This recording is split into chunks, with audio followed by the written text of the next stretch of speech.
नमस्कार दोस्तों, कैसे हैं आप लोग। देखिए, आज ये हमारा पॉलिटी का चौथा लेक्चर है जिसमें हम लोग प्रीएम्बल के बारे में डिस्कस करेंगे। और इस लेक्चर के थ्रू हम लोग पूरी पॉलिटी को अब डिस्कस करना शुरू करेंगे, क्योंकि प्रीएम्बल जो है हमारे कॉन्स्टिट्यूशन का एक बेसिक स्ट्रक्चर बोला जाता है। और ये कॉन्स्टिट्यूशन का एक मूल भाग है जो कि पूरे कॉन्स्टिट्यूशन को एक एक कहते हैं, ब्रीफली कहते हैं, आपको समराइज कर देता है। ठीक है, सिंस ये ऑब्जेक्टिव रेजोल्यूशन के थ्रू ही पास किया गया था और बोला जाता है कि ये ऑब्जेक्टिव रेजोल्यूशन का ही मॉडिफिकेशन है ये। ठीक है, तो आइए चलिए देखते हैं हम प्रीएम्बल के बारे में। ओके, तो शुरू करते हैं लेक्चर को। प्रीएम्बल। ओके, देखिए, आगे बढ़ने से पहले आपसे कुछ बताना चाहूँगा।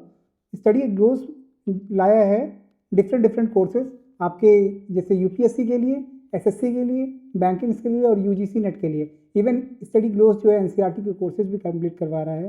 हेल्थ रिलेटेड कहते हैं, हेल्थ से रिलेटेड कुछ कोर्सेज हैं उनको करवा रहा है। टाइम मैनेजमेंट और मेमोरी ट्रेनिंग के भी कोर्सेज करवा रहा है और पर्सनालिटी डेवलपमेंट के भी कोर्सेज करवा रहा है। तो आप जाइए और इस कोर्सेज को अवेल कीजिए। बहुत ही सस्ते, बहुत ही किफ़ायती हैं और यूपीएससी के कोर्सेज तो बहुत अच्छे हैं और एसएससी के भी अच्छे हैं। इसी तरह मतलब सारे कोर्सेज अच्छे हैं और आप ज़रूर से ज़रूर अवेल कीजिए। और बहुत ही कम प्राइसेस में, आप जो कहते कोचिंग में इतनी सारी फीस खर्च करते हैं उससे बहुत कम प्राइसेस में यहाँ पे अवेल हो जाएगा। अगर आपको कोई क्वेरी है तो आप इस नंबर पे बात कर सकते हैं। और ऐप को मैं डिस्क्रिप्शन में दे दूँगा, वहाँ से आप डाउनलोड कर सकते हैं। आपको पूरा पैसा पे करने की ज़रूरत नहीं है। आप यूज़ कीजिए अनुराग कोड और आपको 25% का डिस्काउंट मिल जाएगा। ठीक, चलिए आगे चलते हैं, स्टार्ट करते हैं आज के लेक्चर को। देखिए, ये हमारा प्रीएम्बल है, कुछ इस तरह दिखता है। ठीक है, इसमें लिखा हुआ है, we the people of India having solemnly resolved to constitute India into a sovereign, socialist, secular, democratic republic and to secure to all its citizens क्या करना है, जस्टिस। किस बेसिस पे? Socially, economic and political justice होनी चाहिए। Liberty किस रूप में होनी चाहिए? लिबर्टी किस किस चीज़ की होनी चाहिए? थॉट की होनी चाहिए, एक्सप्रेशन की होनी चाहिए, बिलीफ की होनी चाहिए, फेथ की होनी चाहिए, वर्शिप्स की होनी चाहिए। इक्वलिटी किस मीडियम में मिलना चाहिए? स्टेटस के रिस्पेक्ट में इक्वलिटी हो एंड अपॉर्चुनिटी के रिस्पेक्ट में हो and promote among them all of, सभी लोगों में प्रमोट की जाए। फ्रेटर्निटी मतलब भाईचारा, assuring the dignity of individual and the unity and integrity of the nation। Unity और इंटीग्रिटी नेशन का ये एश्योर करता है। In our constituent assembly 26th day of November 1949 to do hereby adopt, enact and give to ourselves this constitution। Okay, चलिए आगे देखते हैं। देखिए, कुछ इंट्रोडक्शन पार्ट देख लेते हैं कि इंट्रोडक्टरी पार्ट क्या कह रहा है। देखिए, American constitution was the first to begin with the preamble. American constitution में पहली बार प्रीएम्बल के बारे में जिक्र किया गया और स्टार्ट किया गया प्रीएम्बल वहीं से। इसका मतलब जो इंडियन कॉन्स्टिट्यूशन में जो प्रीएम्बल लिया गया है वो कहीं ना कहीं अमेरिकन कॉन्स्टिट्यूशन से ही लिया गया है। ठीक, many countries including India followed this practice. तो मतलब कि बहुत सारी कंट्रीज प्रीएम्बल की प्रैक्टिस को फॉलो करती हैं, इवन इंडिया भी फॉलो करता है थ्रू ऑब्जेक्टिव रेजोल्यूशन। ठीक है, जो प्रीएम्बल होता है रिफर्स टू इंट्रोडक्शन और प्रीफेस टू द कॉन्स्टिट्यूशन। ये एक तरह से इंट्रोडक्शन या फिर प्रीफेस है कॉन्स्टिट्यूशन का। इट कंटेन्स द समरी और एसेंस ऑफ द कॉन्स्टिट्यूशन। ये कंटेन क्या करता है? समरी और या फिर एसेंस, कॉन्स्टिट्यूशन के एसेंस को कहते हैं कंटेन करता है।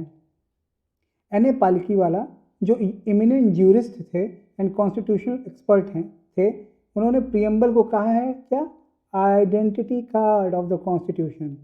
प्रीएम्बल जो है एन.ए. पालकीवाला ने कहा है कि आइडेंटिटी कार्ड है कॉन्स्टिट्यूशन का। Preamble to the Indian constitution is based on objective resolution. मैंने कई बार बोल दिया, आपको समझ में आ गया होगा। Drafted and moved by Jawaharlal Nehru and adopted by Constituent Assembly। ठीक है, it has been amended by 42nd Constitutional Amendment Act 1976 which added new words socialist, secular and integrity। ठीक, सिंस देखिए ये 42nd Constitution Amendment Act के through amend हुआ 1976 में और 1973 में केशवानंद भारती केस आया था। ठीक है, जिसमें ये बोला गया था कि बेसिक स्ट्रक्चर को हनन नहीं होना चाहिए। बेसिक स्ट्रक्चर का वायलेशन नहीं होना चाहिए। आप अमेंडमेंट करिए लेकिन उसमें ऐड ऑन कर सकते हैं, लेकिन बेसिक स्ट्रक्चर को आप चेंज नहीं कर सकते। तो वही किया गया था। सोशलिस्ट, सेकुलर और इंटीग्रिटी जो है 3 नए वर्ड ऐड किए गए थे इसमें, ठीक। तो प्रियम्बल कितनी बार अमेंड हुआ है? एक बार आज तक हुआ है अमेंडमेंट प्रियम्बल का। कौन कौन से वर्ड जुड़े हैं? Socialist, secular, integrity.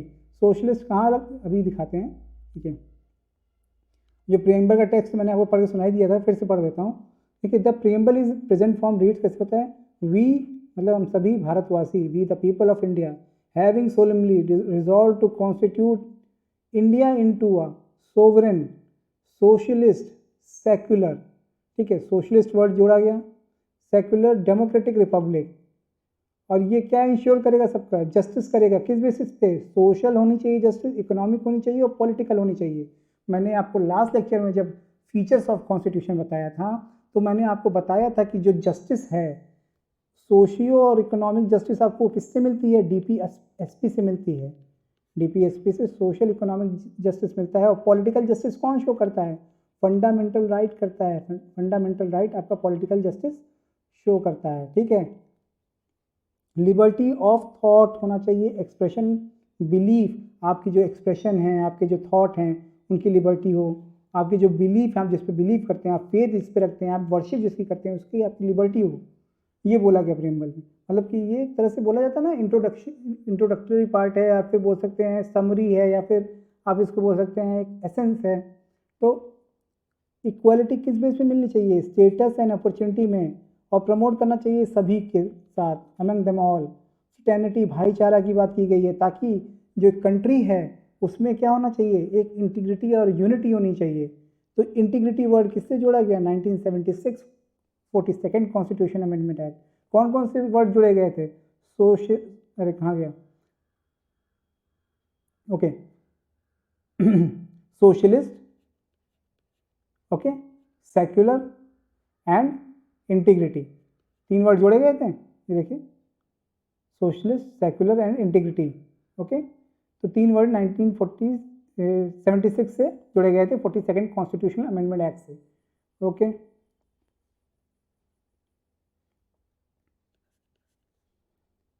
और 1949 नवंबर 26 डे, मतलब 26 नवंबर 1949 को इस प्रियम्बल को अडॉप्ट कर लिया गया, इनैक्ट कर दिया गया, and give ourselves this constitution, ठीक। अब देखते हैं प्रियम्बल के कुछ इंग्रेडिएंट्स, ठीक। Source of authority of the constitution. Preamble को पास 4 इंग्रेडिएंट्स हैं, कंपोनेंट बोल सकते हैं इनको। ये बोला जाता है कि प्रियम्बल जो है source of authority of the constitution की तरह वर्क करता है। States that constitution derives it's authority from the people of India. मतलब बोला जाता है कि जो मतलब प्रियम्बल रिवील करता है कि 4 इंग्रेडिएंट हैं, कंपोनेंट हैं कॉन्स्टिट्यूशन के। पहला क्या है? Source of authority of the constitution. क्या है का? जो कॉन्स्टिट्यूशन का जो सोर्स है, जो अथॉरिटी है, वो क्या है? वो लोग हैं, भारत के लोग हैं। ये कॉन्स्टिट्यूशन डिराइव करता है कि इसकी authority from the people of India है, ठीक है। ये देखिए, नेचर ऑफ इंडियन स्टेट कैसा है? It declares India to be a sovereign, socialist, secular, democratic and republican politic, ठीक।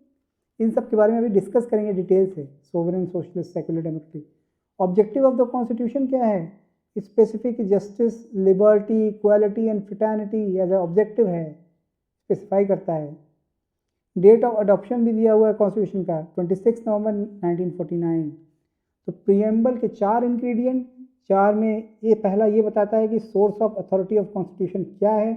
तो authority from the people of India से मिलती है कॉन्स्टिट्यूशन को। नेचर ऑफ इंडियन स्टेट क्या है? सोवरेन है, सोशलिस्ट है, सेक्युलर है, डेमोक्रेटिक है, रिपब्लिक है।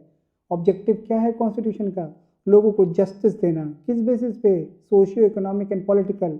लिबर्टी देना, उनके थॉट, उनके फेथ, उनके वर्शिप के लिए, ठीक है। इक्वलिटी प्रदान करना स्टेटस और अपॉर्चुनिटी के साथ, और उनको कहते हैं डिवाइड करना, इक्वल मतलब इक्वेट कर देना। और फ्रेटर्निटी, भाईचारा, यूनिटी एंड इंटीग्रिटी की बात कर रहा है यहाँ पर। ये इनके ऑब्जेक्टिव हैं। डेट ऑफ अडॉप्शन दिया हुआ है 26 नवंबर 1949 को, ठीक। आइए आगे देखते हैं। देखिए, अब हम बात करते हैं कि जो प्रियम्बल में मेंशन है, जैसे sovereign, socialist, secular democratic Republic दिया हुआ है ना, तो उसमें वर्ड है सोवरेन। सोवरेन का मतलब क्या होता है पहले ये जान लीजिए।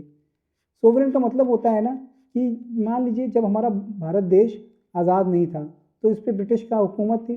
ब्रिटिश का जो क्राउन था वो हेड की तरफ बात करता था।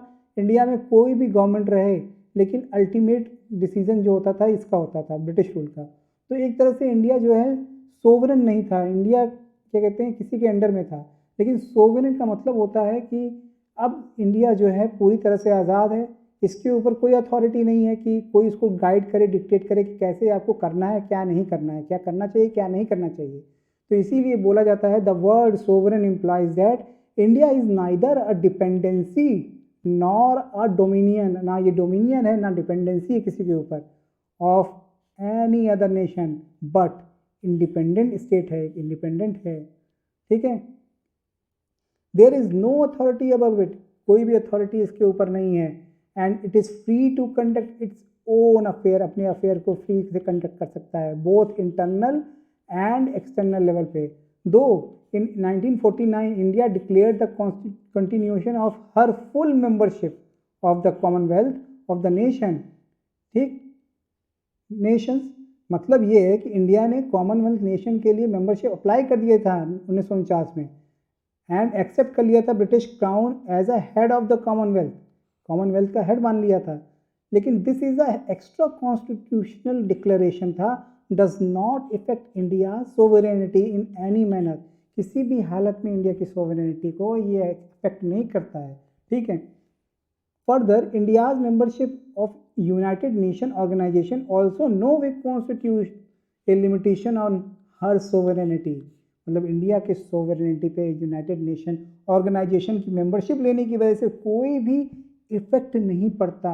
ठीक, being a sovereign state India can either acquire a foreign territory, India जो है फॉरेन टेरिटरी को एक्वायर कर सकता है या seed A part of its territory, या फिर उस टेरिटरी के कुछ पार्ट को सीड कर सकता है in favour of a foreign state. ठीक है, in favour of a foreign state, जो फॉरेन स्टेट है उनके फेवर से उसके पार्ट को सीड कर सकता है या फिर एक्वायर कर सकता है फॉरेन टेरिटरी को। ठीक है, सोवरेन स्टेट मतलब इंडिया किसी के ऊपर बाध्य तो है नहीं, और इंडिपेंडेंट स्टेट, सोवरेन का मतलब यही हुआ। ठीक, आपको समझ में आया ये?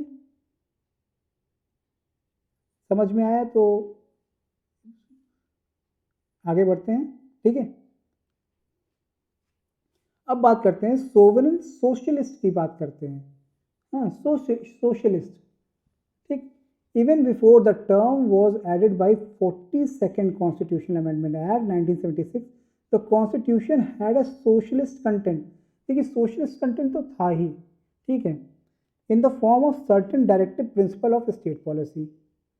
क्योंकि अगर हमारे पास सोशलिस्ट कंटेंट नहीं होता तो हमारे यहाँ जो क्या कहते हैं इकोनॉमी होती वो पूरी तरह से कैपिटलिस्ट हो जाती। ठीक, थोड़ा बहुत सोशलिज्म तो था।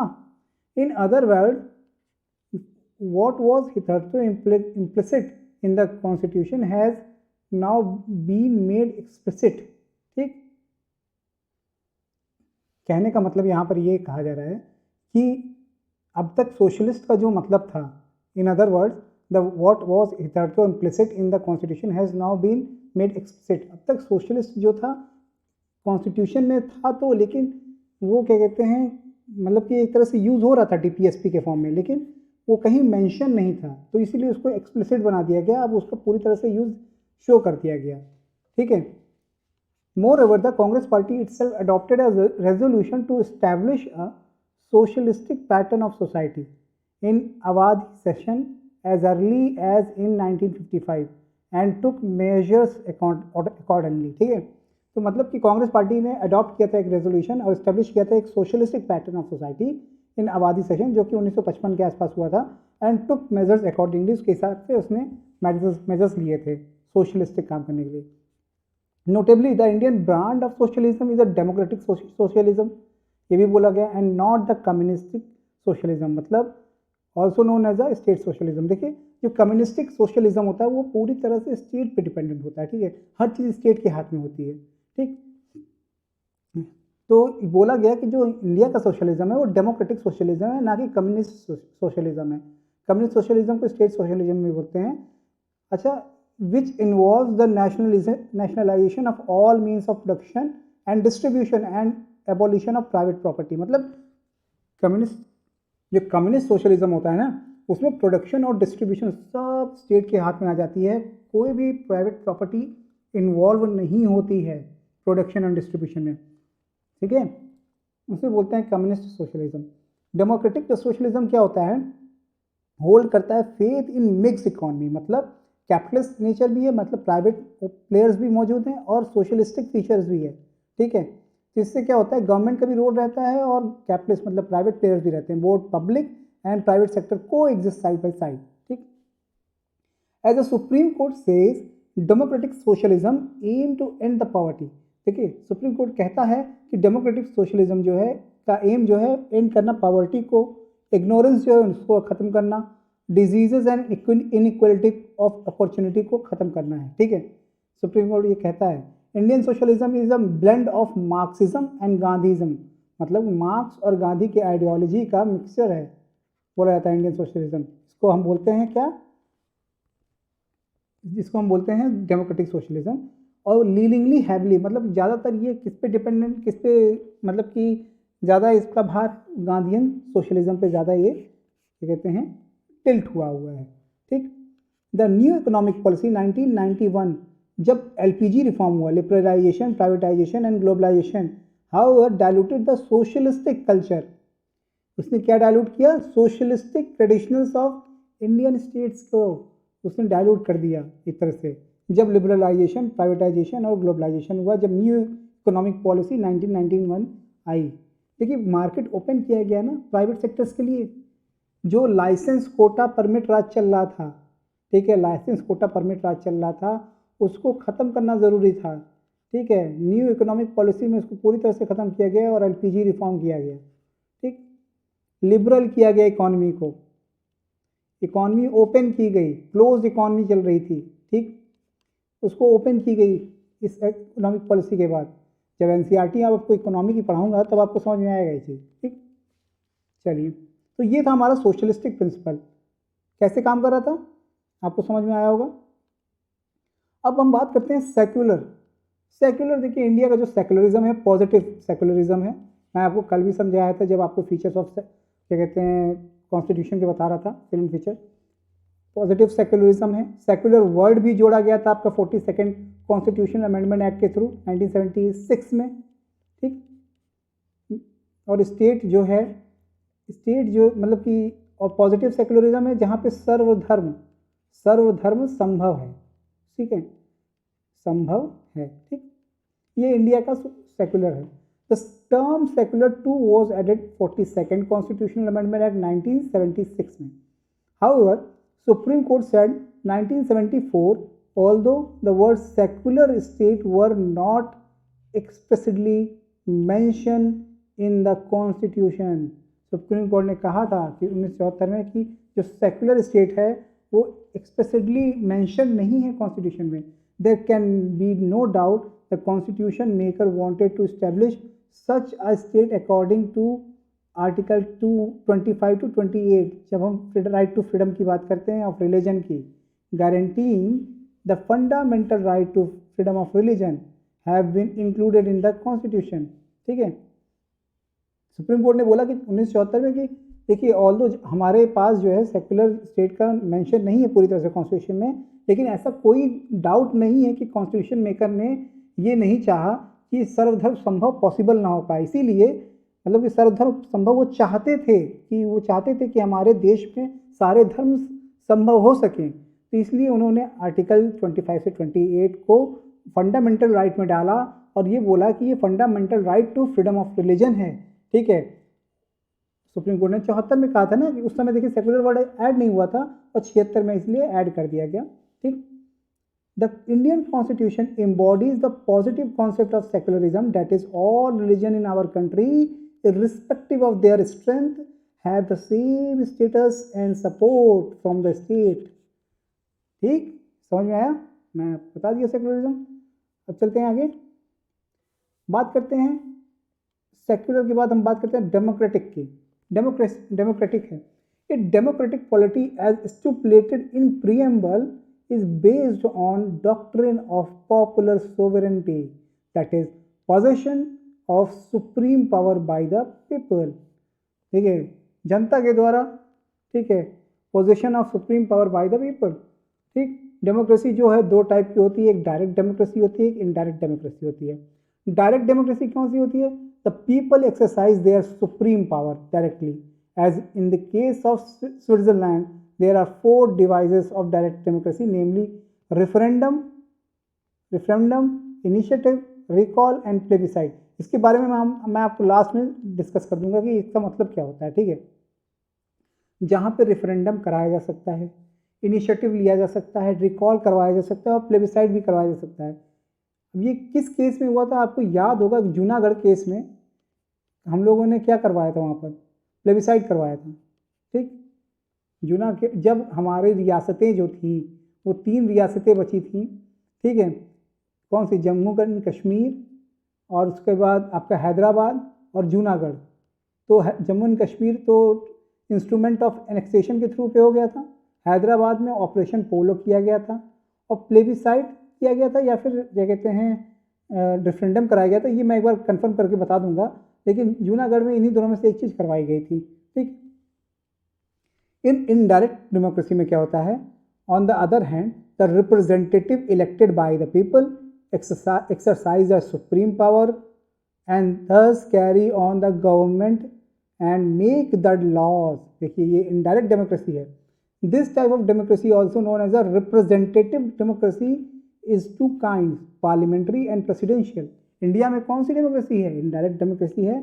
आप वोट देते हो, एक क्या कहते हैं कैंडिडेट चुनते हो, वो जाता है लेजिस्लेटिव असेंबली में, पार्लियामेंट में, वहाँ पे उस एरिया के लोगों को रिप्रेजेंट करता है, और फिर वो उस एरिया के लिए लॉ भी बनवाता है वहाँ पर, रूल, मतलब कि इस तरह से आप इनडायरेक्ट डेमोक्रेसी को सपोर्ट करते हो, और ये पार्लियामेंट्री फॉर्म ऑफ डेमोक्रेसी है।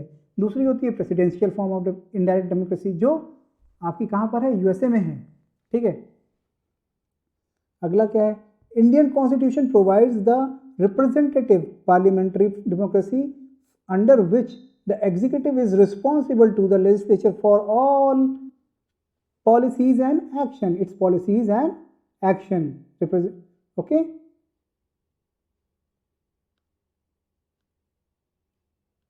हमारा जो इंडियन कॉन्स्टिट्यूशन है प्रोवाइड करता है रिप्रेजेंटेटिव पार्लियामेंट्री डेमोक्रेसी, जिसमें एग्जीक्यूटिव रिस्पॉन्सिबल होता है लेजिस्लेचर को फॉर ऑल इट्स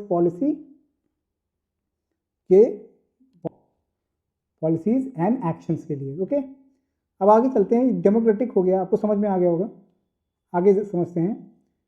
देखिए, इसी डेमोक्रेटिक में हम देखते हैं यूनिवर्सल एडल्ट फ्रेंचाइजीज के बारे में। मैंने आपको बताया था, फीचर्स था हमारे सैलिएंट फीचर्स ऑफ कॉन्स्टिट्यूशन का। ठीक, अडल्ट सफ्रेज की बात करते हैं, जहाँ पर 18 साल से अगर ऊपर है तो सबको वोट देने का अधिकार है। ठीक, पीरियोडिक इलेक्शन होते हैं, रूल ऑफ लॉ है। रूल ऑफ लॉ कहाँ से लिया गया है? यूनाइटेड किंगडम से लिया गया है। इंडिपेंडेंस ऑफ जुडिशरी है, and absence of discrimination on the certain ground are manifestation of the democratic character of Indian polity. ठीक है, the term democratic is used in preamble in the broader sense, embracing not only political democracy but also social and economic democracy also। ठीक है, तो democracy यहाँ पर बहुत ही broader term में लिया गया है, जहाँ पर सिर्फ पॉलिटिकल डेमोक्रेसी को नहीं बता रहा है, ये बता रहा है कि सोशल डेमोक्रेसी भी हो सकती है, इकोनॉमिक डेमोक्रेसी भी हो सकती है। This dimension was stressed by, ये डायमेंशन जो है स्ट्रेस किया गया डॉक्टर अम्बेडकर के द्वारा in his concluding speech in the constituent assembly on 25 November 1949 in following way: the political democracy cannot last unless there lies at the base of social democracy। Political democracy जो है last नहीं कर सकती जब तक वो उसका बेस जो है सोशल डेमोक्रेसी ना हो। ठीक है, lies at the base of its social democracy. ठीक है, तो इसका मतलब क्या है सोशल डेमोक्रेसी, ये जानना भी ज़रूरी है। It means way of life which recognize liberty, equality, fraternity। The principle of liberty, equality and fraternity are not be treated as a separate items in Trinity. They form a union of Trinity, the sense that divorce one of the other is to defeat the very purpose of democracy. मतलब social democracy का मतलब ये हुआ ना कि अगर आपको हम लिबर्टी, इक्वलिटी और फ्रेटर्निटी दी जा रही है और तीनों एक तरह से ट्रिनिटी की तरह काम कर रहे हैं। लिबर्टी किसके फेथ में हो रही है? आपके थॉट में, आपके वर्शिप में, आपके फेथ में आपको लिबर्टी दी जा रही है। आप लिबर्टी के पात्र हैं। इक्वलिटी किस में? स्टेटस और अपॉर्चुनिटी के लिए इक्वलिटी। फ्रेटर्निटी किस लिए? कि देश में यूनिटी और इंटीग्रिटी बनी रहे। ठीक है, ये तीनों जो हैं सोशल डेमोक्रेसी के ट्रिनिटी हैं। अगर एक भी चीज़ मिस होती है तो जो वेरी आइडिया, जो कहते बेस है डेमोक्रेसी का, वो फेल हो रहा होगा। ठीक है, very purpose of the democracy जो है डिफीट होगा। तो liberty can not be divorce from equality, equality can not divorce from the liberty, nor can liberty and equality be divorce from fraternity. Without equality liberty would produce the supremacy of few over the many. देखिए, अगर equality नहीं होगी तो liberty would produce the supremacy. Liberty जो है supremacy create करना शुरू कर देगी। क्यों? देखिए, मान लीजिए एग्जाम्पल के रूप में, चलिए आपको लिबर्टी दी जाए, दे दी जाए। ठीक है, लिबर्टी आपको दे दी जाए। ठीक है, लेकिन आपकी इक्वालिटी जो है नहीं है आपके पास। मतलब आपके पास लिबर्टी है सोचने की, समझने की, सब कुछ लिबर्टी है, आप कुछ भी करेंगे। ठीक, लेकिन अगर आपके समाज में इक्वालिटी नहीं होगी तो आप दूसरों को क्या कहते हैं, हमेशा दबा के रखेंगे। ठीक है, कैसे? मान लीजिए कोई हैंडीकैप्ड आदमी है, ठीक, लिबर्टी तो है, और दूसरा कोई नॉर्मल आदमी है, तो उसके पास तो दौड़ने की लिबर्टी है, ये भी दौड़ सकता है। लेकिन यहाँ पर देखिए, इक्वालिटी तो दोनों के पास इक्वालिटी नहीं दी गई है। ठीक, इक्वालिटी नहीं है, इक्वल नहीं है, क्योंकि ये हैंडीकैप्ड है ये वाला पर्सन और ये हैंडीकैप्ड नहीं है। तो रेस अगर होगी तो ये तो जीत जाएगा ना। तो यहाँ पर क्या कहते हैं, लिबर्टी देने से और इक्वलिटी ना होने से जो क्या कहते हैं, जो liberty would produce the supremacy of few over many. ठीक है, कुछ मतलब कि एक तरह से मोनार्की क्रिएट करने लगेगा, एक तरह से आप किसी पर रूल करना शुरू कर दोगे। और इक्वलिटी विदाउट लिबर्टी जो होगी वुड किल इंडिविजुअल इनिशिएटिव। मतलब अगर इक्वलिटी विदाउट लिबर्टी, अगर इक्वलिटी है लेकिन लिबर्टी नहीं है तो वो इंडिविजुअल इनिशिएटिव को ही किल कर देगा, ये बोलने की कोशिश कर रहा है। In some context the supreme court observed in 1997 the constitution envisioned to establish an egalitarian social order rendering to every citizen social, economic and political justice in social and economic democracy of Bharat Republic. ठीक है, इस sentence का मतलब ये है कि संविधान भारत जो कॉन्स्टिट्यूशन है रिपब्लिक इंडिया का, रिपब्लिक भारत को, मतलब कि सोशल और जो इकोनॉमिक और पॉलिटिकल जो कहते हैं जस्टिस है, ठीक है, उसके थ्रू एक जो है इगैलिटेरियन सोशल ऑर्डर को क्या कहते हैं, बनाना चाहता है, स्थापित करना चाहता है। ठीक, मतलब संविधान जो है एक इगैलिटेरियन सोशल ऑर्डर को इस्टेब्लिश करना चाहता है through the social, economic and political justice. ठीक, इन द भारत रिपब्लिक, ये कहा जा रहा है। ठीक, अब बात करते हैं रिपब्लिक की।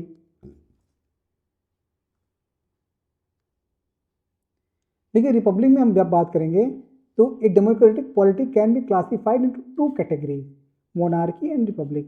देखिए, मोनार्की में क्या होता है ना, एक किंग होता है, किंग जो है रूल करता है, उसके अंदर बहुत सारी उसकी गवर्नेंस होती है। ठीक, लेकिन रिपब्लिक में क्या होता है, एक रिपब्लिक जो होता है वो जनता के द्वारा चुना जाता है, एक हेड होता है, रिपब्लिक हेड होता है। ठीक है, तो ये हमारे इंडिया में इनडायरेक्टली चुने जाते हैं, जैसे प्रेसिडेंट की बात हो रही है, रिपब्लिक हेड जो हैं प्रेसिडेंट हैं, इनडायरेक्टली चुने जाते हैं। ठीक, in monarchy the head of state usually king और queen enjoys a hereditary position, मतलब कि वो हेरिडिटरी पोजीशन को एंजॉय करते हैं। That is he comes into office through succession, मतलब वो एक के बाद एक पीढ़ी उनकी आती चली जाती है, जैसे ब्रिटेन में है। रिपब्लिक में क्या होता है कि the head of the state is always elected directly और इनडायरेक्टली। ठीक, अभी मैंने बताया इंडिया में इनडायरेक्टली होते हैं, कहीं कहीं डायरेक्टली होते हैं। जैसे यूएसए में प्रेसिडेंट जो होता है, हेड ऑफ द स्टेट होता है, वो डायरेक्टली चुना जाता है, ठीक है, फॉर द फिक्स पीरियड के लिए। Therefore, the term republic in our preamble indicates that India has an elected head. India के पास एक इलेक्टेड हेड है, कॉल जिसको प्रेसिडेंट कहते हैं। He is elected indirectly for the fixed period of 5 years. Okay, a republic also means two more things. One, vesting of political sovereignty in the people and not in the single individual like a king. मतलब Republic में क्या होता है कि जो political sovereignty in the people होती है, wasting करते हैं, मतलब कि सारी जो निहित होती है पॉलिटिकल सोवरेनिटी वो पीपल के हाथ में होती है, ना कि single individual like a king. ठीक, दूसरी चीज है the absence of any privilege class and hence all public offices being open to every common citizen without discrimination. ठीक, ये बोला जा रहा है ना। तो सेकेंडली ये बोला जाता है एब्सेंस है प्रिविलेज क्लास का, हेंस पब्लिक ऑफिस जो होते हैं ना ओपन होते हैं एवरी सिटीजन के लिए विदाउट डिस्क्रिमिनेशन। ठीक है, डिस्क्रिमिनेशन के बिना वो सबके लिए ओपन होते हैं। ठीक, ये था रिपब्लिक का मतलब। अब आगे आते हैं, जस्टिस की बात करते हैं। ठीक है, जस्टिस होता है सोशल, पॉलिटिकल और इकोनॉमिक जस्टिस होता है। तो जस्टिस जो है in the preamble embraces 3 distinct form, social, economic and political, secured through various provision, fundamental rights and DPSP. जैसे मैंने बताया था आपको कि फंडामेंटल राइट्स जो होते हैं वो पॉलिटिकल जस्टिस देते हैं, और डीपीएसपी क्या करते हैं, वो सोशल और इकोनॉमिक जस्टिस देते हैं। ठीक है, social justice denotes equal treatment of all citizens without any social distinction between caste, color, race, religion, sex and so on. Okay, it means absence of privileges being extended to any particular section of the society.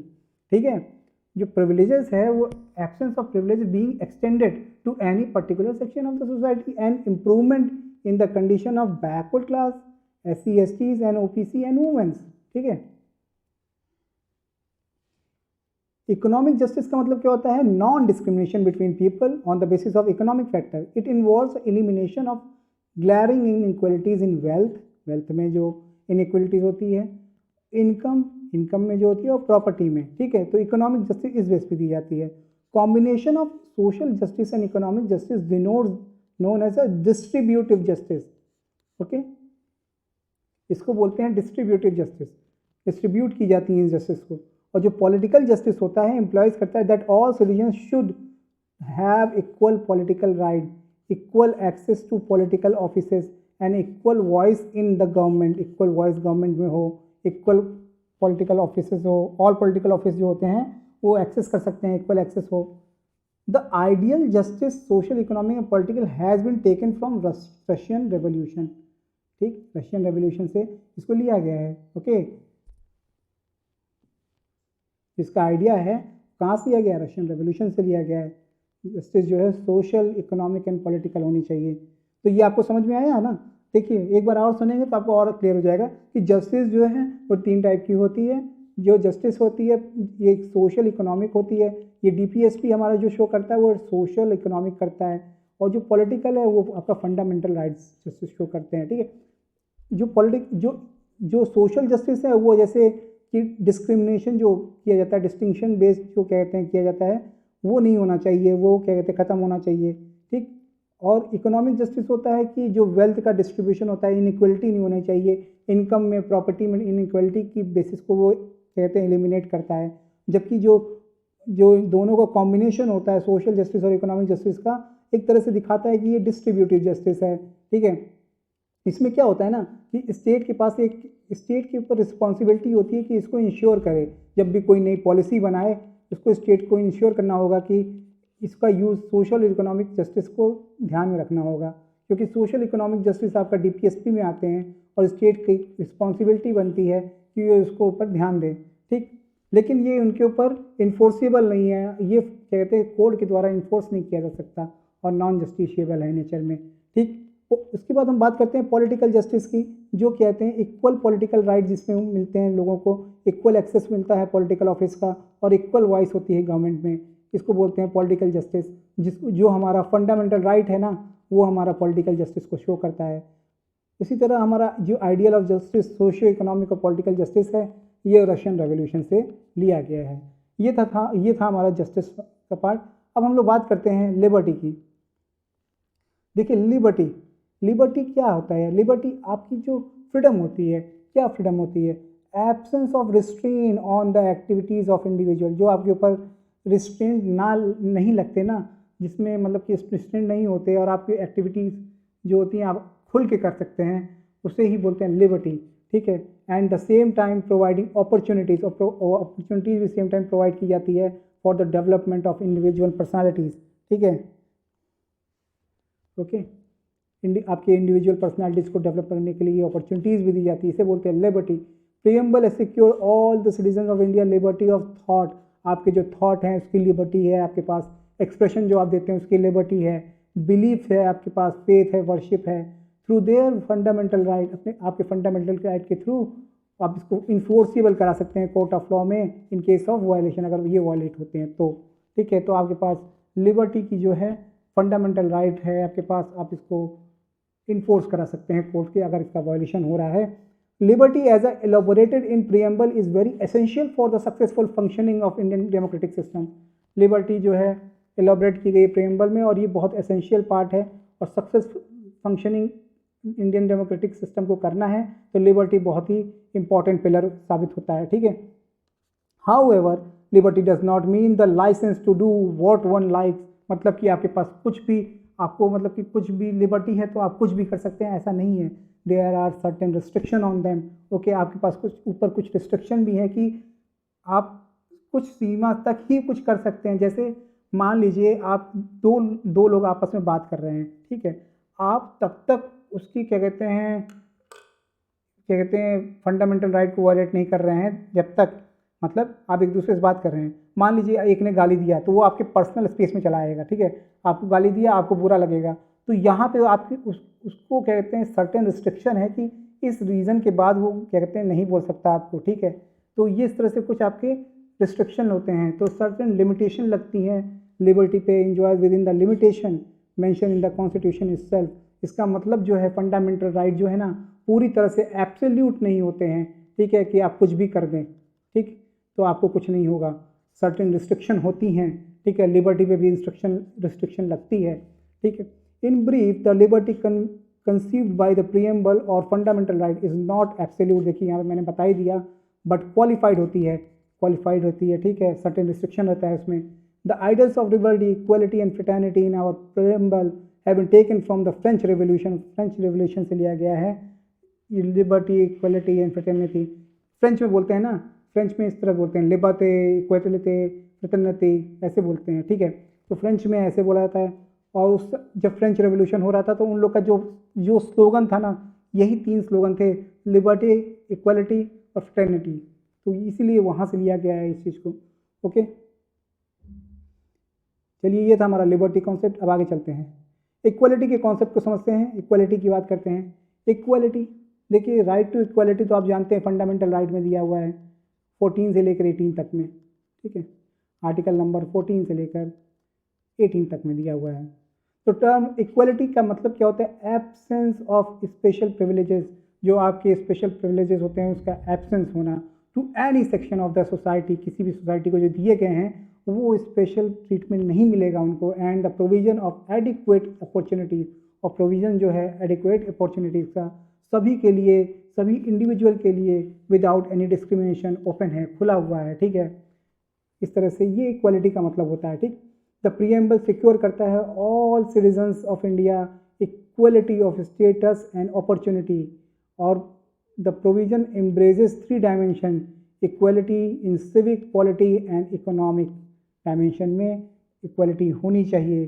The following provision in the chapter fundamental right ensure the civic equality, equality before law and equal protection of law, ठीक है। Article number 14 यही बात करता है, equality before law and equal protection of law, ठीक।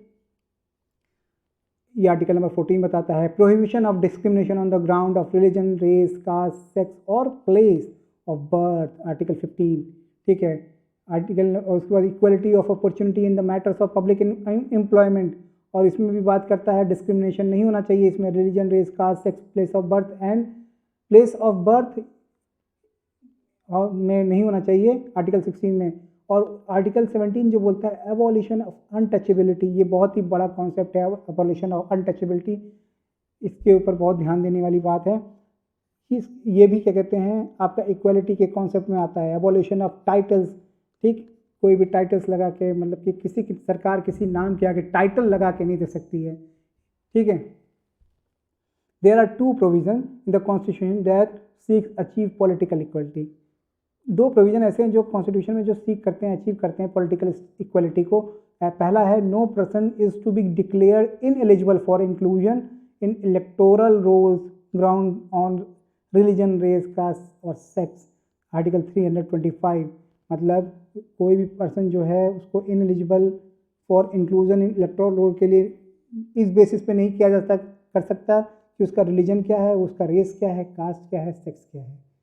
दूसरा point बोला जा रहा है election to the Lok Sabha and state assembly to be on the basis of adult suffrage, मतलब 18 साल से ऊपर का कोई भी आदमी है उसको वोट देने का अधिकार है। ठीक है, चलिए डीपीएसपी आर्टिकल 39 सिक्योर क्या करता है, secure man and women have equal right to an adequate means of livelihood and equal pay for equal work, equal pay for equal work की बात हो रही है यहाँ पर। ठीक है, तो ये भी इंश्योर करता है इक्वालिटी। ठीक, तो ये डीपीएसपी में है, तो इन्फोर्सिबल तो नहीं है लेकिन स्टेट को ध्यान देना पड़ता है इस पर। ठीक है, लेकिन स्टेट बाद देनी होता है कि आप बाद में ये क्योंकि नॉन जस्टिशिएबल होता है, इन्फोर्सेबल नहीं होता, तो आप सुप्रीम कोर्ट भी नहीं जा सकते। ठीक है, ओके, चलिए था ये इक्वलिटी का कॉन्सेप्ट। अगला देखते हैं हम फ्रेटर्निटी, मतलब भाईचारे की बात करते हैं। फ्रेटर्निटी का मतलब होता है ना सेंस ऑफ ब्रदरहुड। ठीक है, भाईचारा। ठीक है, द कॉन्स्टिट्यूशन प्रमोट करता है this feeling of fraternity by system of single citizenship. देखिए इस देश में सिंगल सिटीजनशिप है, आप कहीं पर भी जाइए, यूएस की तरह डबल सिटीजनशिप नहीं है, सिंगल है। तो एक sense of brotherhood, sense of brotherhood क्या होता है, एक डिनोट करता है। ऑल्सो द फंडामेंटल ड्यूटीज़ जो है जो सिटीजन्स को दी गई हैं कि सिटीजन शुड करना चाहिए, इन्फोर्सिबल नहीं है, 51A के अंदर है, shall be duty of every citizen, ये एवरी सिटीजन की ड्यूटी है of India to promote harmony and the spirit of common brotherhood, harmony को प्रमोट करना और कॉमन ब्रदरहुड को, स्पिरिट को क्या कहते हैं पूरे लोगों में फैलाना, चाहे वो रिलीजियस, लिंग्विस्टिक, रीजनल और सेक्शनल डाइवर्सिटी के भी क्यों ना हो, लोगों के अंदर इस तरह का हार्मोनी होनी चाहिए और सेंस ऑफ ब्रदरहुड जो है लोगों में फैलना चाहिए थ्रू द फंडामेंटल ड्यूटीज़, ये एवरी सिटीजन की ड्यूटी है, ऐसा करना चाहिए।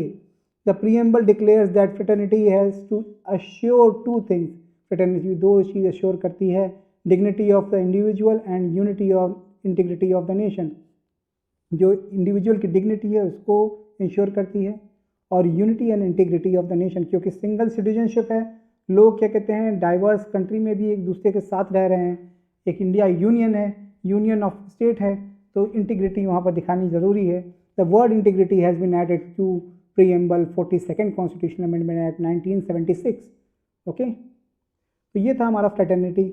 आगे चलते हैं। According to K M Munshi ने कहा है, जो ड्राफ्टिंग कमेटी के कॉन्स्टिट्यूएंट असेंबली के एक मेंबर थे, उन्होंने कहा कि the dignity of the individual signifies that constitution not only ensure material betterment, constitution only betterment नहीं करता, मटेरियल बेटरमेंट नहीं करता, and maintain a democratic setup, और मेंटेन करता है डेमोक्रेटिक सेटअप को, बट ना ही इंश्योर करता है मटेरियल बेटरमेंट को और ना ही मेंटेन करता है डेमोक्रेटिक सेटअप को, but it also recognises that personality of every individual is sacred, हर इंसान की खुद की जो पर्सनालिटी है, खुद की इंडिविजुअल जो है वो बहुत पवित्र है, सेक्रेड है। ठीक है, ये दिखाता है हमारा क्या कहते हैं फ्रेटर्निटी। ठीक है, dignity of individual, okay. This is highlighted through some provision of the fundamental right and directive principle of the state policy which ensure dignity of the individual. ये हाईलाइटेड है फंडामेंटल राइट्स के through कुछ और कुछ DPSP के through, ठीक। Further the fundamental duties article 51A also protect dignity of women by stating that it shall be the duty of every citizen of India, ये हर citizen की duty है भारतवासियों की टू रिनाउंस प्रैक्टिस डेरोगेटरी, जो ऐसी derogatory practice है उनको छोड़ दो, to dignity of women, women की डिग्निटी के लिए, and also make it the duty to of the every citizen of India to uphold and protect the sovereignty, unity and integrity India. और एक duty होनी चाहिए एवरी सिटीजन की कि भारत में कि वो sovereignty, unity of integrity of India को अपहोल्ड करें। The phrase unity and integrity of the nation embraces both the psychological and territorial dimension of the national integration. Unity of integrator एक sense है, एक क्या कहते हैं टेरिटोरियल जो integration है उसको बना के रखने का साइकोलॉजिकल फॉर्म में। देखिए आपके अंदर एक सेंस है ब्रदरहुड का, आपके अंदर एक सेंस है इंटीग्रिटी का कि ये हमारा नेशन है, इसकी एक ज़मीन, इतनी ज़मीन क्यों हम किसी को दे दें, ठीक है। तो ये दिखाता है कि एक टेरिटोरियल डायमेंशन में, टेरिटोरियल यूरिसडिक्शन में जितनी भी हमारा नेशन है, वो जितने भी भले ही कितनी बड़ी डाइवर्सिटी हो, लेकिन हम सभी लोग एक हैं और ये सभी पूरा देश हमारा देश है। और यही दिखाता है हमारा यूनिटी एंड इंटीग्रिटी, और ये फ्रेटर्निटी से ही हमारा प्रूफ होता है।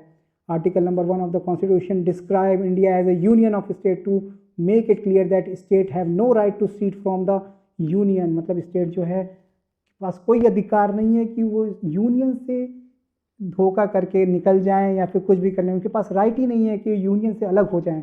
Implying the indestructible nature of the union, मतलब हमारा जो कॉन्स्टिट्यूशन है, हमारा जो यूनियन है वो इंडिस्ट्रक्टिबल है, लेकिन जो स्टेट हैं हमारे डिस्ट्रक्टिबल हैं। इसीलिए बोला जाता है ना हमारा जो क्या कहते हैं हमारा जो देश है उस देश में यूनियन और स्टेट कैसे हैं, इंडिस्ट्रक्टिबल नेचर यूनियन का है और डिस्ट्रक्टिबल नेचर जो है हमारे स्टेट्स का है। It aims to overcoming hindrance the national integration like communalism, regionalism, casteism, linguism, sectionalism and so on। Overcome करता है हिंड्रेंस को, इन सब चीज़ों को। चलिए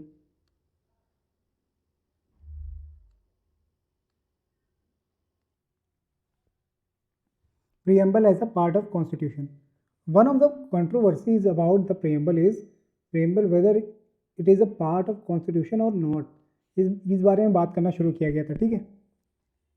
इस बारे में बात हो रही थी कि कॉन्स्टिट्यूशन का पार्ट है कि नहीं प्रियम्बल। तो बेरूबरी यूनियन केस होता है 1960 में।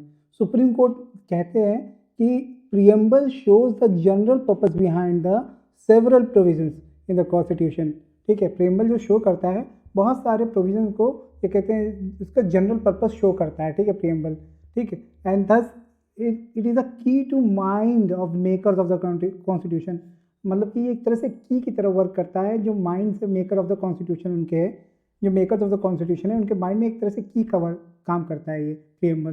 तो फिर क्या, further where the term use as in any article are ambiguous and capable for more than one meaning, some assistant at the interpretation may be taken from the objective enshrined in the preamble.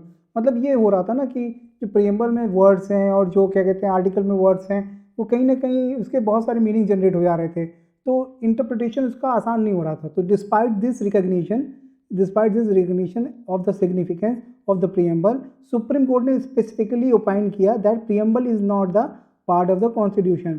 तो preamble जो है constitution का part नहीं होगा, Berubari case के हिसाब से इन्होंने बताया, ठीक है।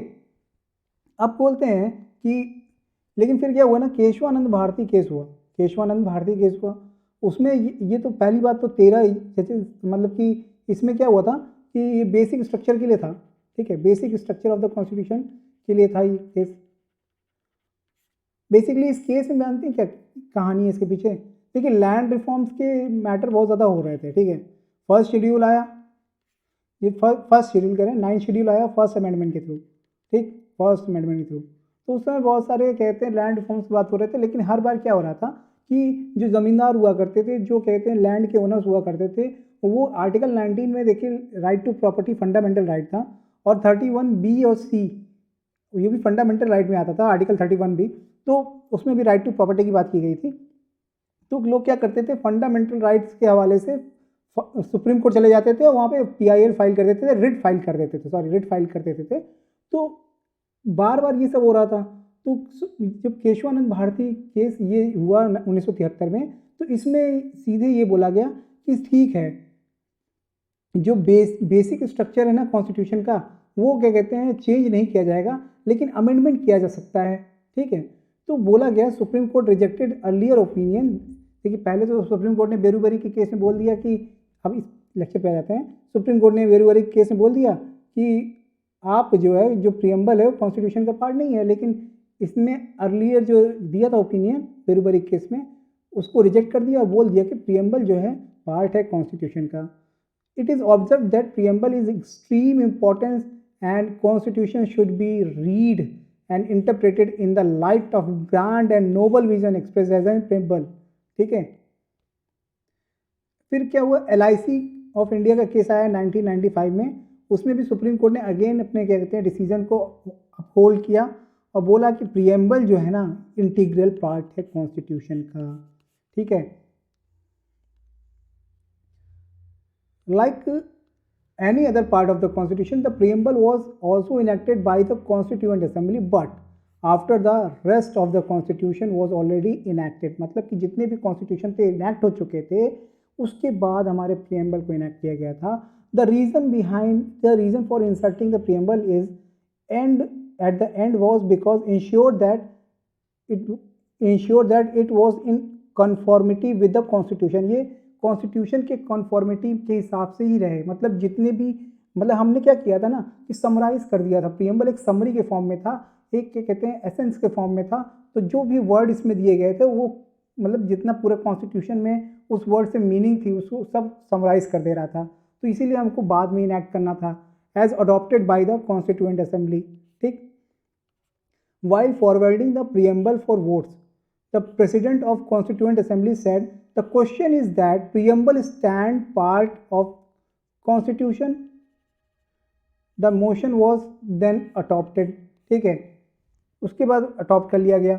hence the current opinion क्या है सुप्रीम कोर्ट का, that preamble is a part of constitution in the consonance with the opinion of founding father of the constitution। जो फाउंडिंग फादर थे कॉन्स्टिट्यूशन के, उनके ओपिनियन के हिसाब से सुप्रीम कोर्ट ने बोल ही दिया है कि preamble जो है पार्ट है कॉन्स्टिट्यूशन का। ठीक है, okay, however two things should be noted, the preamble is neither a source of power to legislature। मतलब कि जो preamble है ना वो कोई भी सोर्स नहीं हो सकता लेजिस्लेचर की पावर का, nor a prohibition upon the power of legislature. ना ही वो क्या कहते हैं जो लेजिस्लेचर की पावर है उसके लिए प्रोहिबिशन हो सकता है। ठीक है, तो मतलब प्रियम्बल ना सोर्स ऑफ पावर है ना ही प्रोहिबिशन है किसका, लेजिस्लेचर की पावर का। ठीक है, ना ही सोर्स है पावर ऑफ लेजिस्लेचर का, ना ही प्रोहिबिशन है upon the power of legislature. ठीक, और इट इज़ नॉन जस्टिशिएबल, ये जस्टिशिएबल भी नहीं है। That is the provision are not enforceable in the court of law. ठीक है, आप कहते हैं कोर्ट ऑफ लॉ में इसके प्रोविजन को इन्फोर्स नहीं कर सकते हैं, इसलिए ये नॉन जस्टिशिएबल है। ओके, तो कैसे पता लगा क्या हुआ यहाँ पर, क्या मैंने बात की अभी, the preamble is neither a source of power to legislature, ना ही सोर्स है पावर टू लेजिस्लेचर का, नॉर प्रोहिबिशन है upon the power of legislature का। और उसके बाद बोलता है कि ये नॉन जस्टिशिएबल है और क्योंकि इसको इन्फोर्स नहीं किया जा सकता कोर्ट ऑफ लॉ में। ठीक है, अब हम बात करते हैं अमेंडेबिलिटी ऑफ द प्रियम्बल के बारे में बात करते हैं। The question as to whether the preamble can be amended under article 360 और नॉट, इसके बारे में बात होती है of the constitution. First time in the historic Kesavananda Bharati case में आया था। It was urge that preamble can not be amend as it not a part of constitution. देखिए बोला गया था कि पार्ट ऑफ द कॉन्स्टिट्यूशन नहीं है तो उसको क्या कहते हैं प्रियम्बल को अमेंड नहीं किया जा सकता। लेकिन केशवानंद भारती केस में प्रियम्बल को बोल दिया गया था कि ये पार्ट ऑफ द कॉन्स्टिट्यूशन है। देखिए यहाँ पर मैंने बताया था preamble is a part of the constitution, और LIC इंडिया के केस में इंटीग्रल बोल दिया गया था इसको, ठीक है। तो अभी करंट सिचुएशन ये है कि preamble is a part of the constitution. अब यहाँ पे बात की जा रही है, अभी तक क्या था केशवानंद भारती केस के पहले तक कि can not be amended, not a part of the constitution. The petitioner contended that the amending power of Article 368 cannot be used to destroy or damage the basic element or basic structure or fundamental feature of the Constitution which are enshrined in the preamble। तो मतलब कि जो petitioner ने ये बोला, amending power जो होती है 368 की, वो बेसिक फीचर जो होता है, बेसिक स्ट्रक्चर जो होता है, बेसिक फंडामेंटल फीचर होता है कॉन्स्टिट्यूशन का, जो कि प्रीएम्बल में इंश्राइंड है, उसको वायलेट, उसको डिस्ट्रॉय नहीं कर सकता, ठीक है। तो फिर क्या हुआ उसके बाद, the supreme court however held that the preamble is a part of constitution during the Keshwanand Bharati case। after that LIC India case, the court stated that opinion tendered by in the Berubari case में जब हुआ था is regarded was wrong and preamble can be amended, preamble amended किया जा सकता है। Berubari case में ये बोल दिया गया था कि जो प्रीएम्बल है कॉन्स्टिट्यूशन का पार्ट नहीं है, इसलिए उसका अमेंडमेंट नहीं हो सकता। और उसके बाद केशवानंद भारती केस में बोल दिया गया कि इसका ये क्या कहते हैं, आपका कॉन्स्टिट्यूशन का पार्ट है और preamble can be amended subject to the condition that no amendment is done to basic feature. मतलब बेसिक फीचर के साथ कोई भी खिलवाड़ नहीं होना चाहिए, बाकी सब आप अमेंडमेंट कर सकते हो। In other word, the court held that the basic element और fundamental feature of the constitution as contained, वो कंटेन्ड रहेंगे in the preamble, can not be altered, उनको अल्टर नहीं किया जा सकता, उनको छुआ नहीं जा सकता, उनको हिलाया नहीं जा सकता बाई एन अमेंडमेंट के through under the article 368।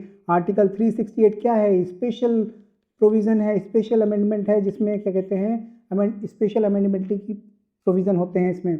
The preamble has been amended only once, so for 1976 42nd constitution amendment act. और इसने ऐड किया है, देखिए इसने ऐड किया है, याद रखिए, इसने अल्टर नहीं किया है, इसने ऐड किया है। और ऐड किया 3 नए वर्ड को, socialist, secular and integrity into the preamble. This amendment was held to valid because it added the 3 new words, not it altered the preamble और not altered the preamble। उसने alter नहीं किया, उसने कोई भी इसमें खिलवाड़ नहीं किया, उसने बेसिक फीचर को डिस्ट्रॉय नहीं किया, इसलिए ये वैलिड है। इसलिए अब बोला जा सकता है कि preamble is the part of constitution, और उसमें अमेंडमेंट अब तक एक बार किया गया है जिसने बेसिक स्ट्रक्चर का कोई भी वायलेशन नहीं किया है, ठीक है।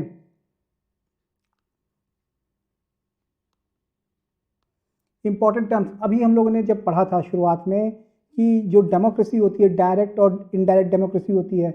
जब हमने डायरेक्ट डेमोक्रेसी की बात की थी तो उसमें हम लोगों ने स्विट्ज़रलैंड की बात की थी। तो वहाँ पर हमने देखा था एग्जाम्पल में रेफरेंडम होता है, इनिशिएटिव लिया जाता है, रिकॉल का प्रोसेस होता है, प्लेबिसाइट होता है। जब हम रेफरेंडम की बात करते हैं, जहाँ पर procedure where by a proposed legislation, एक प्रपोज्ड लेजिस्लेशन होता है, refer to electorate for the settlement by their direct votes. जो प्रपोज लेजिस्लेशन होता है is refer to electorate for the settlement by their direct votes, okay. Referendum को हम लोग बोलते क्या है हिंदी में, जनमत संग्रह बोलते हैं। मतलब मान लीजिए कोई पॉलिटिकल क्वेश्चन अराइज हुआ है पूरे देश में, और सरकार आपसे एक क्या कहते हैं वोट चाहती है, an occasion when all people of the country can vote on a particular political question पे, वो कहते हैं वोट चाहती है, विशिष्ट राजनीतिक मुद्दे पर एक वोट चाहती है, तो वहाँ पर आप रेफरेंडम का यूज़ करेंगे, जिसको बोलते हैं हिंदी में जनमत संग्रह। जनमत संग्रह जब क्या कहते हैं एक वोट चाहिए होता है, तब जब क्या कहते हैं कोई भी स्पेशल अकेजन होता है और जब कंट्री को वोट चाहिए होता है, पर्टिकुलर पॉलिटिकल क्वेश्चन जब अराइज होता है, तभी जनमत संग्रह की ज़रूरत पड़ जाती है। इनिशिएटिव क्या होता है, is a method by means of which the people can propose a bill to the legislature for the enactment। मतलब ये एक तरीका होता है जिसके through people can propose a bill को propose करते हैं to the legislature के पास for their enactment, उसको enact करने के लिए, उसको लागू करने के लिए, ओके। recall का मतलब क्या होता है, is a method by which, it's a method by means of which the voter can be remove, जो वोटर्स जो होते हैं रिमूव, और रिप्रेजेंटेटिव, वो रिप्रेजेंटेटिव को रिमूव कर सकते हैं, और an officer before the expiry of his term, या फिर किसी ऑफिसर को उसके टर्म के एक्सपायरी होने से पहले रिमूव किया जा सकता है, जिसके थ्रू व्हेन ही फेल्स, जब वो फेल कर जाता है to discharge his duties properly. ठीक है, ये क्वेश्चन बहुत इंपॉर्टेंट है। राइट टू रिकॉल हमारे कॉन्स्टिट्यूशन में भी बात की जा रही थी कि हमारे कॉन्स्टिट्यूशन में भी होना चाहिए राइट टू रिकॉल, कि जो हमारे नेता हैं जब काम नहीं कर पाते हैं तो उनको लिए इस तरह का कहते हैं डायरेक्ट डेमोक्रेसी से राइट टू रिकॉल हमारे यहाँ भी कॉन्सेप्ट यूज़ करना चाहिए। ये न्यूज़ में था एक दो साल पहले, आप इसके बारे में जानिएगा, नहीं तो मैं ही बता दूंगा बाद में। तो रिकॉल एक प्रोसेस है जिसमें वोटर्स जो होते हैं ना, वो रिमूव कर सकते हैं अपने रिप्रेजेंटेटिव को या फिर किसी ऑफिसर को जिसका टर्म एक्सपायरी नहीं हुआ है उसके पहले ही कर दें, अगर वो फेल कर जाता है अपनी ड्यूटी को डिस्चार्ज करने से। ठीक है, प्लेबिसाइड क्या होता है? Plebiscite is the method of obtaining the opinion of India's of people of any issue, किसी भी इशू पे ओपिनियन लेना। पीपल जो होते हैं जैसे मतलब कि भारत के लोग हैं, इनसे किसी भी इशू पे जो पब्लिक इम्पोर्टेंस का है उनसे ओपिनियन लेना। ठीक है, और it is generally to use the solve the territorial dispute जो होते हैं उनको जनरली सॉल्व करने के लिए किया जाता है, और इसी का यूज़ किया गया था जूनागढ़ में। ठीक है, जूनागढ़ में प्लेबिसाइड का ही यूज़ किया गया था। ओके, तो ये था हमारा कुछ इंपॉर्टेंट टर्म था जिसको आपको जानना ज़रूरी है कि इसका मतलब होता क्या है डायरेक्ट डेमोक्रेसी में। ठीक है, अब हम बात करते हैं कि on the basis of attitude the state towards religion, 3 types के स्टेट होते हैं। कैसे? एक एस्थेटिक स्टेट होता है जिसमें state is anti religion and hence condemns all the religion, वो सारे रिलीजन को कंडेम करता है। जबकि थियोक्रेटिक स्टेट क्या होते हैं? जो प्रो रिलीजन होते हैं स्टेट, और डिक्लेयर कर देते हैं one particular religion as a state religion. जैसे एग्जांपल के तौर पे Bangladesh, Burma, Sri Lanka, Pakistan and so on, और भी कंट्री हैं जैसे सऊदी अरेबिया। ठीक है, सेक्युलर स्टेट की बात करते हैं। The state is neutral in the matter of religion and hence does not uphold any particular religion as the state religion. Example के रूप में यूएसए है, इंडिया है। ठीक है, ओके, अब आइए देखते हैं, कुछ क्वेश्चंस देख लेते हैं। प्रीवियस ईयर क्वेश्चन है, देखिए, the preamble of the constitution of India is a part of the constitution but has no legal effect. No legal effect, ठीक है, ध्यान दीजिएगा, not a part of the constitution and has no legal effect either, part of the constitution and has a same legal effect as any other part. ऐसा तो हो नहीं सकता। A part of the constitution but has no legal effect independently of other part. ठीक है, independently other of parts ये होता है, तो ये ऑप्शन आपका सही होगा। देखिए, पहली बात तो पार्ट ऑफ द कॉन्स्टिट्यूशन, तभी मैंने बता दिया कि जो प्रियम्बल है वो उसको केशवानंद भारती में बोल दिया गया कि पार्ट ऑफ द कॉन्स्टिट्यूशन है। LIC वाले केस में बोल दिया गया कि ये क्या कहते हैं, आपका integral part of the constitution है। ठीक है, और नो लीगल इफेक्ट है क्योंकि इन्फोर्सिबल नहीं है, जस्टिशिएबल नहीं है। हाँ, effect independently on other part, no legal effect independently on other part. ठीक है, तो ये ऑप्शन सही हो जाएगा। देखिए, AK गोपालन केस के बारे में देख लेते हैं एक बार।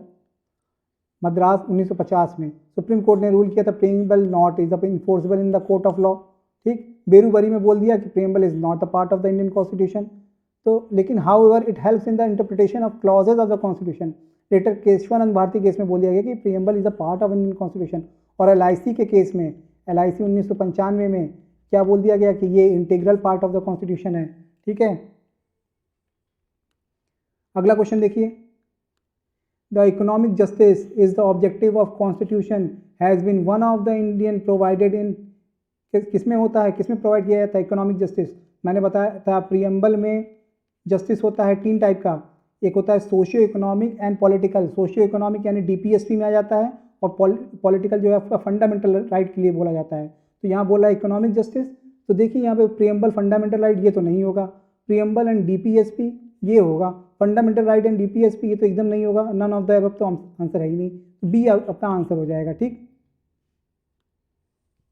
देखिए यहाँ पे समझा भी दिया मैंने, the term justice inside the preamble embraces the socio-economic and political justice secured through numerous provision of fundamental right and DPSP। ठीक है, economic justice denote the non discrimination किस बेसिस पे होना चाहिए? देखिए वेल्थ जो है एक्यूमुलेट नहीं होनी चाहिए, ठीक। मिक्सचर ऑफ सोशल जस्टिस के साथ है, economic justice denote the distributive justice, ये मैंने आपको बताया था अभी। Idea of economic justice likewise referred as a DPSP में है, ठीक। अगला क्वेश्चन देखते हैं। The mind of makers of the constitution in India reflected in which of the following. 2017 का क्वेश्चन है यूपीएससी का। देखिए किसमें दिखा था? प्रियम्बल में दिखा ना, क्योंकि सारे चीज़ का समराइजेशन जो प्रियम्बल में दे दिया गया। पहले तो सबको इनैक्ट कर लिया गया कॉन्स्टिट्यूशन को, फिर इसको इनैक्ट किया गया, ताकि मतलब जितने भी ब्रॉड टर्म है सब इसमें हम क्या करें, अक्यूमुलेट कर दें प्रियम्बल में, ठीक है। तो प्रियम्बल इसका आंसर होगा। और प्रियम्बल प्रेजेंट द, यहाँ पे सोल्यूशन देख लेते हैं, basic philosophy of fundamental values, political, moral and religious, ठीक है। Great and noble vision of the constituent assembly and reflect the dream of the aspirations of founding father of the constitution. Alladi Krishnaswami Iyer constitution assembly के member थे। उन्होंने कहा the preamble to our constitution expresses what we have long thought of dreamed of, जो हम बहुत सालों से सोच रहे थे उसके बारे में एक्सप्रेस करता है प्रियम्बल हमारा, ठीक है। इसलिए option number A is the correct option here, okay. तो इस तरह से हम लोगों ने डिस्कस कर लिया है प्रियम्बल। हमारा ये चौथा चैप्टर था लक्ष्मीकांत से, और हम लोगों ने डिस्कस कर लिया प्रियम्बल। अब हम लोग डिस्कस करेंगे अगले लेक्चर में यूनियन एंड टेरिटरीज, ठीक है। यूनियन एंड टेरिटरीज डिस्कस करेंगे। चैप्टर नंबर 5 प्रियम्बल हमने डिस्कस कर लिया। अगर आपको समझ में आया है तो प्लीज़ लाइक कीजिए, शेयर कीजिए और सब्सक्राइब कीजिए, और अपने दोस्तों से कहिए कि आके देखें, समझें, ठीक है। शुरुआत में थोड़ा सा बोलने में ये थोड़ा दिक्कत हो जाती है कि बार बार मुझे कट करना पड़ता है कि आप ये मतलब कि उस समय थोड़ा सा गड़बड़ हो जाता है, लेकिन लेक्चर जब मैं समझाता हूँ तो शायद मैं समझा ले जाता हूँ। अगर नहीं होता है तो आप मुझे बताइए कि कैसे क्या करना है, मैं करूँगा, कोशिश कर रहा हूँ, ठीक है। आप मुझे बताइए कि कैसे करना है, ठीक है। और कोई सुझाव हो आप जरूर कमेंट में बताइए कि मैं उसको सुधारने की कोशिश करूँगा, ओके। तो चलिए, हाँ, तो आपको ये थोड़ा सा बता देते हैं। देखिए स्टडी ग्लोस लाया है आपके लिए बहुत सारे कोर्सेज, यूपीएससी के कोर्सेज बहुत ही इफेक्टिव हैं, इवन एसएससी और बैंकिंग के कोर्सेज हैं, और यूजीसी नेट के भी कोर्सेज हैं, और ये एनसीईआरटी भी आपको पूरा पढ़ा रहे हैं। हेल्थ से भी रिलेटेड कोई कोर्सेज चल रहे हैं, टाइम मैनेजमेंट और मेमोरी ट्रेनिंग के भी कोर्सेज हैं, और पर्सनालिटी ग्रोथ के भी कोर्सेज हैं। आप इनके कोर्सेज को अवेल कर सकते हैं। आप महंगी महंगी कोचिंग में जाते हैं, इससे बढ़िया है आपके पास टाइम है तो आप आराम से इनके कोर्सेज को अवेल कीजिए, खासकर UPSC, SSC, banking, UGC net और जितने भी दिए हुए हैं। आप इनके ऐप को डाउनलोड कीजिए, वहाँ से आप देखिए कि कैसे कैसे कोर्सेज हैं, आपको अच्छे लगेंगे, आप परचेज कीजिए। और अगर कोई क्वेरी है तो इस नंबर पे आप कांटेक्ट कीजिए, और आपको पूरा पैसे पे करने की ज़रूरत नहीं है। आप यूज़ कीजिए अनुराग कोड और 25% का आपको डिस्काउंट मिलेगा, ठीक है। तो आप ज़रूर से ज़रूर इनके कोर्सेज को अवेल कीजिए, बहुत अच्छे इनिशिएटिव चल रहे हैं, ठीक है। चलिए फिर मिलते हैं आपसे नेक्स्ट लेक्चर में। आपको कोई भी सुझाव है, मुझे बहुत ज़रूरत है, ठीक है। आप ज़रूर से मुझे सुझाव दीजिए कि क्या इम्प्रूवमेंट करना चाहिए, कैसे करना चाहिए, क्या चीज़ मुझे ज़रूरत है, कहाँ पे अभी सुधार करना है, ज़रूर बताइए। Thank you for listening and thank you for watching. Please like, share and subscribe. Thank you. आप खुश रहिए, पढ़ते रहिए, और कहते हैं खुश रहिए, ठीक है। जय हिंद।